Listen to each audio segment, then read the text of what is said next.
Hello, xin chào các bạn. Phó Tổng thống Kamala Harris trước khi rời Việt Nam trong chuyến thăm Việt Nam chính thức của chính phủ Hoa Kỳ đến Việt Nam thì trước khi rời khỏi Việt Nam, bà Kamala Harris đã có cuộc trao đổi và phỏng vấn với cánh nhà báo. Mời các bạn đón xem.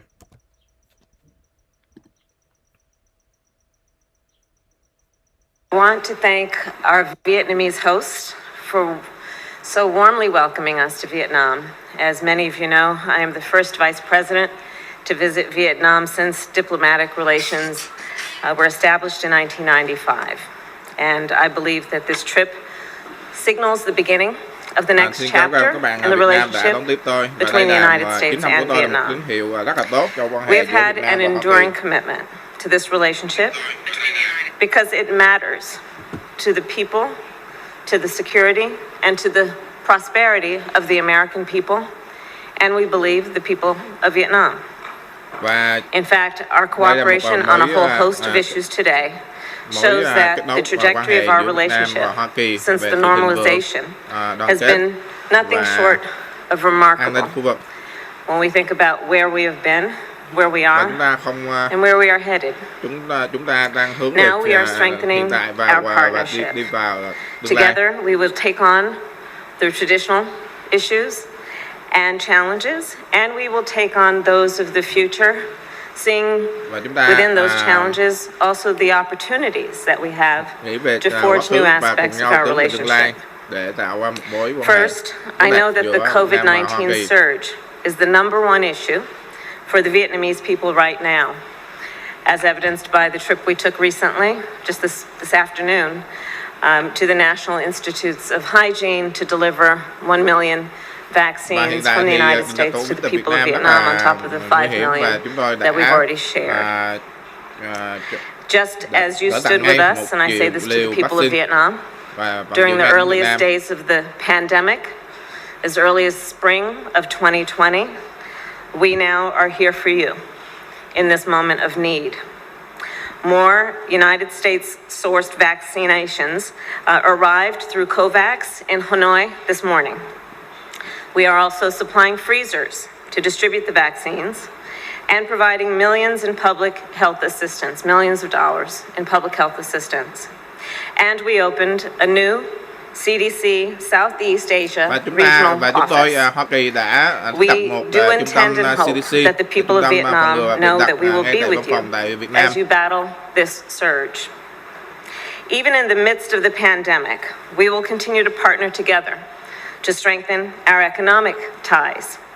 For example, during our meetings with the officials and leaders here in Vietnam, I advocated for a reduction of tariffs on American agricultural goods.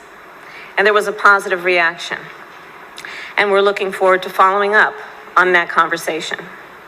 We also launched initiatives that will help Vietnam transition to a more digital economy and that will help grow women and ethnic minority-owned businesses. As part of our economic partnership, we have also reached agreements about the importance of addressing the climate crisis and collaborating toward a clean energy future. In addition to the extensive conversations that I've had with the leaders of the Vietnamese government, I've also had conversations with young leaders who are working in the community on this very issue.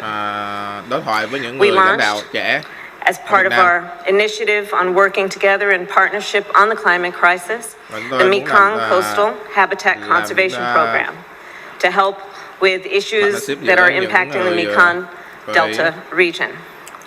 And I welcomed Vietnam in joining the Agricultural Innovation Mission for Climate, because we know we need to accelerate the adoption of climate-smart agriculture.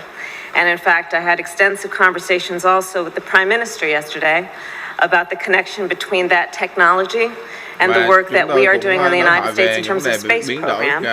And the Prime Minister expressed a real interest in working together with us, understanding that part of that program would include what we can do around satellite technology helping farmers in terms of predicting weather cycles. Ví dụ như chúng tôi nghiên cứu và We all đối thoại agree, với những vấn đề and certainly về the UN vệ published the tinh mà report giúp cho việc in the last người couple of nông dân. weeks that the climate issue has reached crisis proportions when, as we all know, the United Nations issued a report with broad global consensus that by the year 2030, we could see temperatures rise as much as 2.7 degrees Fahrenheit.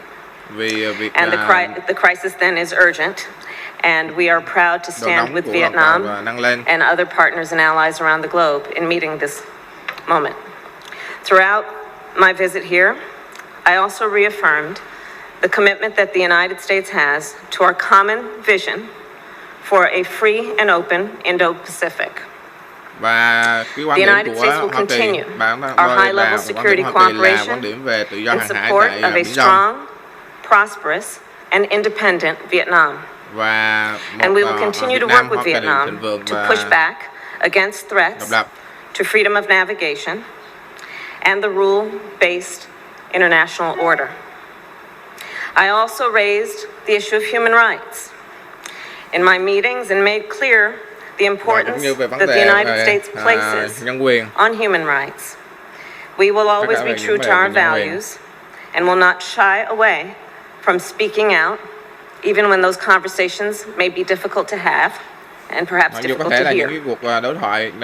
When we talk about opening up the next chapter, we also are very proud that during this trip, we were able to sign a lease for 99 years to establish the United States Embassy here in Hanoi. And we take as a point of pride that it is a 99-year lease as evidence of our enduring commitment to the partnership we have with Vietnam. In the same vein, our commitment, as I've said at the beginning of this trip, is in full appreciation and pride of the role of the United States as a member of the Indo-Pacific region. Understanding that Southeast Asia is at the seat of this region and that the country of Vietnam holds a particular importance and significance to the United States, as does the first stop on this trip, which is when we were in the country of Singapore. Whether in Singapore or Vietnam, Southeast Asia or the Indo-Pacific region, the United States intends to strengthen our participation and partnership with our partners and allies, and further and strengthen our interests in a way that is collaborative, meeting the challenges of the moment and the challenges of tomorrow together. Throughout this trip and in many meetings with government officials, business leaders, or civil society, I was reminded about just how much potential there is in this region, and dare I say, the potential that we all have when we have the ability to see what is possible and then have the ambition to achieve what is possible around common interests and common goals. We know it matters deeply to the well-being of the American people that we maintain and strengthen these partnerships, and that's why in the years ahead, we will be coming back time and time again as we follow through and chart this next chapter in the partnership and the relationship we have with the spirit of understanding that it is mutually beneficial and that there is much that we can do together. With that, I'll take questions. Our first question will come from Win Kane from Toy Che.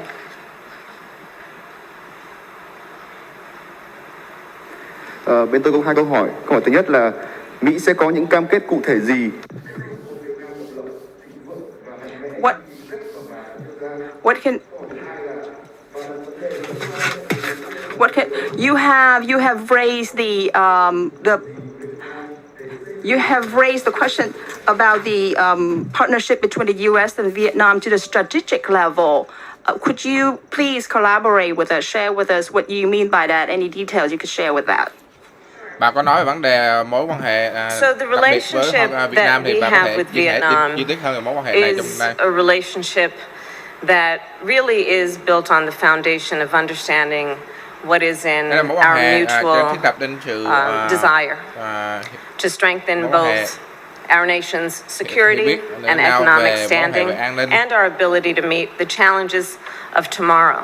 và thử As I thách said, cho there tương were lai. extensive conversations and a joining of perspective during the meetings that we held here, and particularly yesterday with Vietnamese officials, where we tôi rất talked, là, for example, about the issue of COVID as just the hy vọng current như hiểu biết được example những cái of a global public phán health với những nhà lãnh crisis, đạo Việt Nam and vào what ngày we hôm can qua. do together to join forces to not only deal with the current moment, as I've said and previously mentioned, the issue of vaccines and what we can do. Vietnam helped the United States out around PPE. We are helping Vietnam with vaccines, but also what we can do together to be Và prepared. We call it cũng như preparedness việc hiểu biết for hôm qua the về inevitable next chính phủ Hoa Kỳ pandemic.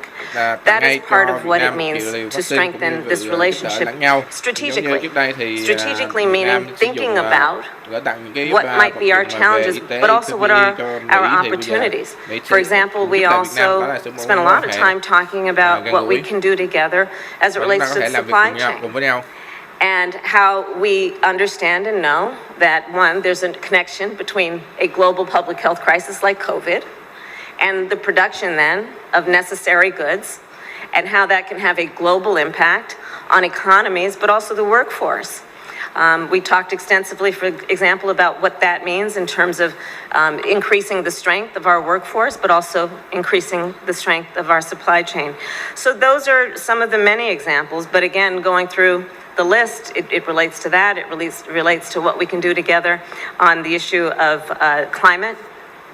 I will tell you that it was a very productive and in-depth conversation about how we share the concerns. You look at the Mekong River and what is happening in terms of erosion there. We're seeing the same kind of issues in the United States, and what we can do together. That's both about an investment in innovation and technology, and also thinking about how we can grow our economies around thinking about things like renewable energy. So that's what that conversation was, and those are examples of what it means to strengthen the strategic relationship.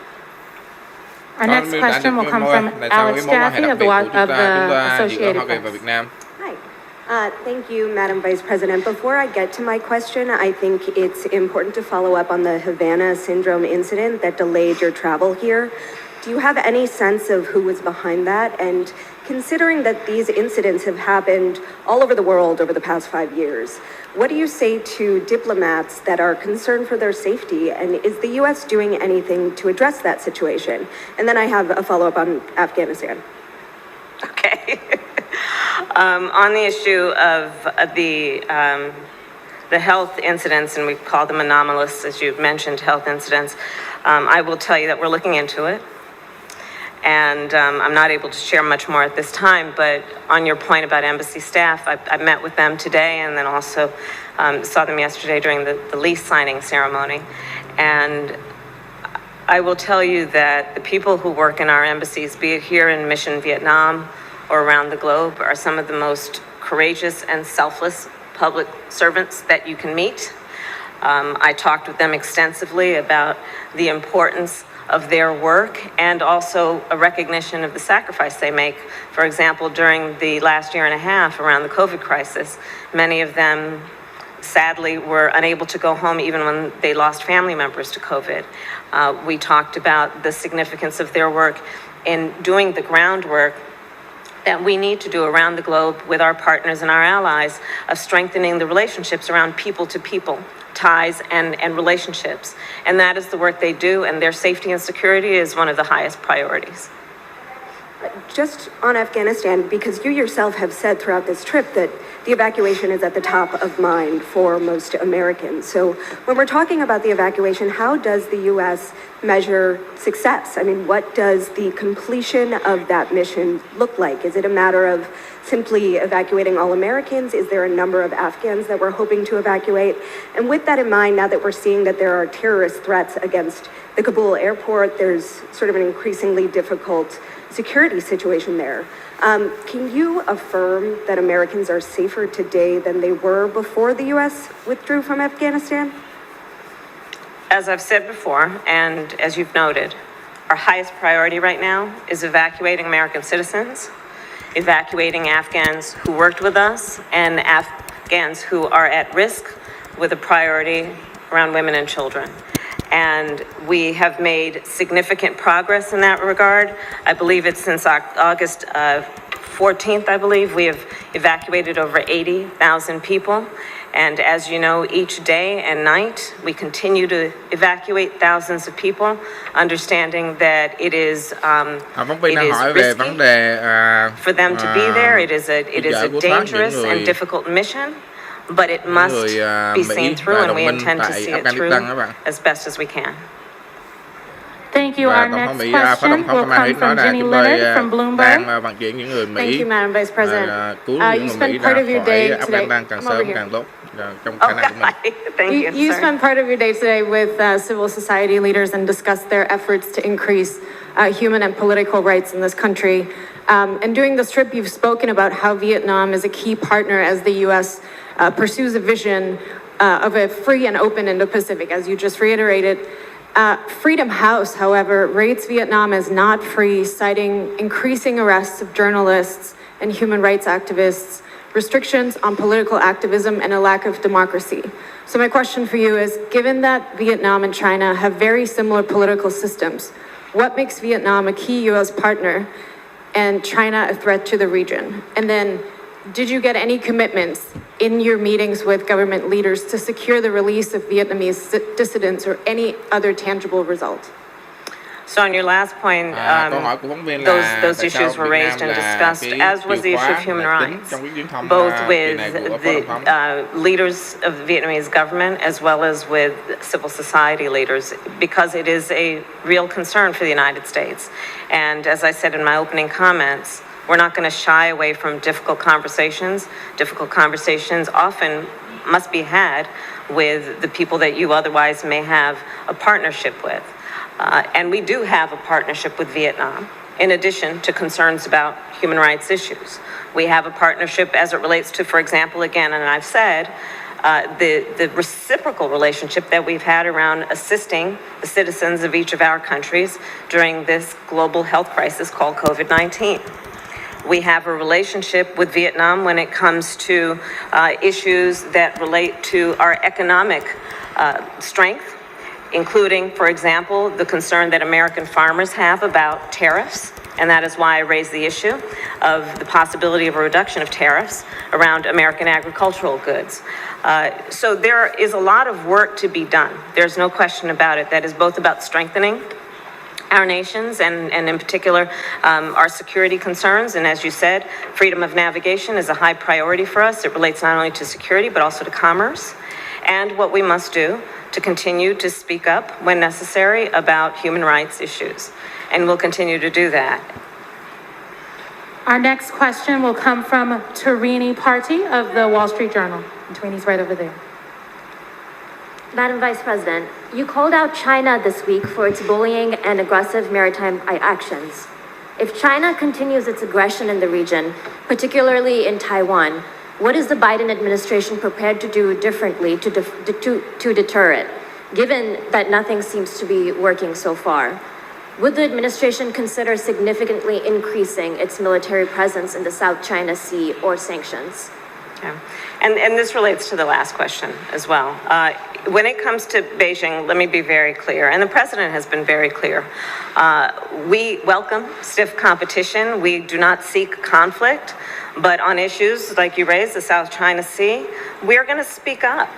We're going to speak up when there are actions that Beijing takes that threaten the rules-based international order. Again, such as activity in the South China Sea. And the issue in particular of freedom of navigation in that regard is a vital issue for this region. I spoke of it both in Singapore and here in Vietnam. And we are going to continue to do what we can to make sure that we stay committed to our partners and our allies on these important kinds of issues. But our policy is much broader than the South China Sea.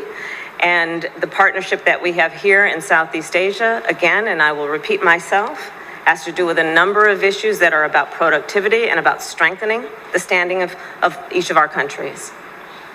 And our final question will come from Sally Bronson from NBC, Sally is right over there. Madam Vice President, you've been a strong advocate for women and children throughout your career. What specific options does the U.S. have to continue helping at-risk women and girls who are not part of formal U.S. programs leave Afghanistan after the August 31st deadline if they wish to do so? What will the administration do to support women who are not permitted to leave Afghanistan? The Taliban claims it will respect women's rights within Islamic law. How will the U.S. hold the Taliban accountable on this? Well, you are right. I have worked almost my entire career on a number of issues, but with a particular emphasis on the protection of women and children. And there's no question that any of us who are paying attention are concerned about that issue in Afghanistan. We have said before, and I will say again, that we are going to do what we are able to do in terms of the evacuation process. But in addition to that, what we are able to do politically and diplomatically to secure and to continue to work on the protection of women and children in that region, including working with our allies. And it is no secret that many of our allies are prepared to join with us in ensuring that we keep a focus on that issue in that region and do everything that we can, and to do it together as a global community. Và Phó Tổng thống Thank you, nói là everyone. That concludes chính phủ our Hoa press Kỳ làm conference. hết sức khả năng có thể. Cả phụ nữ và trẻ em là những ưu tiên.